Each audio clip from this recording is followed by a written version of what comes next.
sejarah dari Kiai Haji Zainal Mustafa. Kamu sini, saya mau nanya. Kamu tahu nggak sejarah dari Kiai Haji Zainal Mustafa? Nggak tahu. Juga pasti nggak tahu kan dari sejarah Kiai Haji Zainal Mustafa.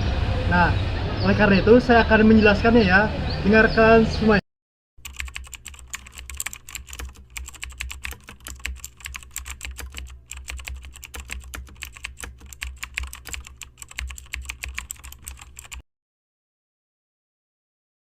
Kiai Haji Zainal Mustafa lahir di Tasikmalaya tahun 1901 pada usia 26, tepatnya pada tahun 1927. Zainal Mustafa muda mendirikan sebuah pesantren di kampung Cikembang dengan nama Pesantren Sukamana yang didirikan di atas tanah wakaf Haji Juwaria. Pada tanggal 31 Maret 1942, Jepang membebaskan Kiai Haji Zainal Mustafa yang pada saat itu dipenjara atas tuduhan menghasut rakyat oleh Belanda dengan harapan agar beliau dapat berpihak pada Jepang, tetapi hal itu tidaklah merubah sikap dan pandangan beliau terhadap penjajah.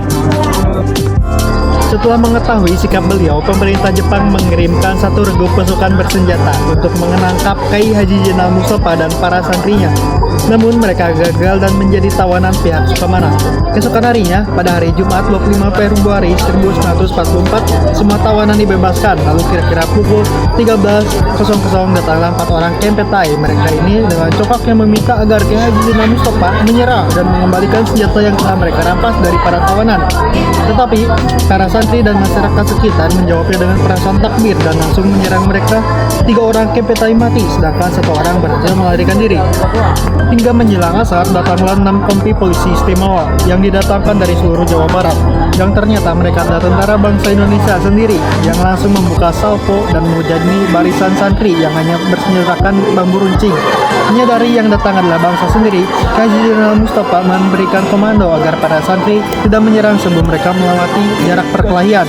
Namun, dengan kekuatan yang begitu besar, strategi Jepang yang hebat dan persenjataan yang canggih, pasukan Jepang berhasil menerobos dan memporak-porandakan pasukan Sukamana serta menangkap Kiai Haji Zainal Mustafa.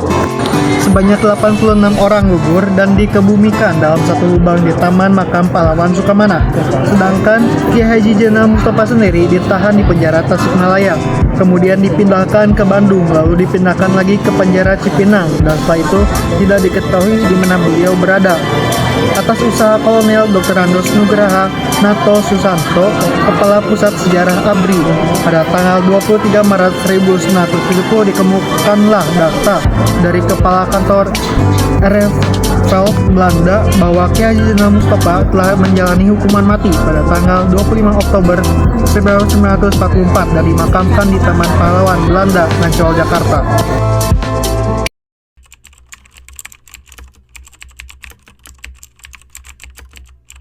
Apa kaitannya Kiai Haji Zainal Mustafa dengan Tasikmalaya? Tentu saja Kiai Haji Zainal Mustafa berkaitan dengan Tasikmalaya karena Kiai Haji Zainal Mustafa itu sendiri lahir di Tasikmalaya dan beliau juga yang memimpin rakyat Tasikmalaya khususnya Sukamana untuk melawan penjajah Jepang yang kejam. Nah, kalian semua sudah tahu bukan perjuangan para santri di kota Tasikmalaya yang dipimpin oleh Kiai Haji Zainal Mustafa